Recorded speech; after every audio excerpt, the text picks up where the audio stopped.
ತಮಗೆಲ್ಲರಿಗೂ ವಂದನೆ. ನನ್ನ ಹೆಸರು ಶಮೀಶ್ ಕುಲಾಲ್. ನಾನು ಸರ್ಕಾರಿ ಕಿರಿಯ ಪ್ರಾಥಮಿಕ ಶಾಲೆಯ ಕುರ್ಕಿಲಬೆಟ್ಟು ಇಲ್ಲಿಯ 2ನೇ ತರಗತಿಯ ವಿದ್ಯಾರ್ಥಿ. ಕನ್ನಡದ ಭಾಷೆ, ಇದರ ಬಗ್ಗೆ ಒಂದೆರಡು ಮಾತನಾಡಲು ಇಷ್ಟಪಡುತ್ತೇನೆ. ಇಂದು ನಮ್ಮ ದೇಶ ಅಭಿವೃದ್ಧಿ ಆಗ್ತಾ ಇದೆ. ಈ ಬಗ್ಗೆ ನಿಮ್ಗೆಲ್ಲ ತುಂಬಾನೇ ಹೆಮ್ಮೆ ಇದೆ. ಆದ್ರೆ ಇಲ್ಲಿ ಎಲ್ಲೋ ಒಂದ್ ಕಡೆ ನಾವು ನಮ್ಮತನವನ್ನು ಕಳ್ಕೊತಾ ಇದ್ದೇವೆ. ನಮ್ಮತನ ಅಂದ್ರೆ ನಮ್ಮ ಕನ್ನಡ ಭಾಷೆ, ನಮ್ಮ ಕನ್ನಡ ನುಡಿ, ಇವನ್ನೆಲ್ಲವನ್ನು ಒಂದೊಂದಾಗಿ ಕಳ್ಕೊತಾ ಬರ್ತಾ ಇದ್ದೇವೆ. ಎಲ್ಲಿವರೆಗೆ ಅಂದ್ರೆ ನಮ್ಮಂತಹ ಮಕ್ಕಳು ಕಲಿಬೇಕಾದ ಅಕ್ಷರಾಭ್ಯಾಸ ವ್ಯವಸ್ಥೆಯಲ್ಲಿ ಕೂಡ ಕನ್ನಡವನ್ನು ಪಕ್ಕಕ್ಕಿಟ್ಟು ಇಂದು ಇಂಗ್ಲಿಷ್ ಮೇಲ್ತಾ ಇದೆ.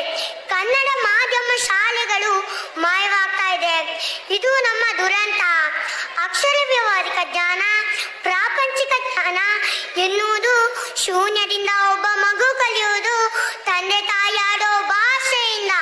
ಅದು ಮಾತೃಭಾಷೆ. ಹೇಗೆ ತಾಯಿಯನ್ನೋಳು ಒಂದು ಮಗುವಿನ ಮಾನಸಿಕ ಬೆಳವಣಿಗೆಗೆ ಕಾರಣ ಆಗ್ತಾಳೋ, ಅಷ್ಟೇ ಮುಖ್ಯವಾಗಿ ಆ ಮಾತೃಭಾಷೆ ಕೂಡ ಅಷ್ಟೇ ಪ್ರಾಮುಖ್ಯ ಆಗ್ತದೆ. ಕನ್ನಡದ ಹಾಡು, ಕನ್ನಡದ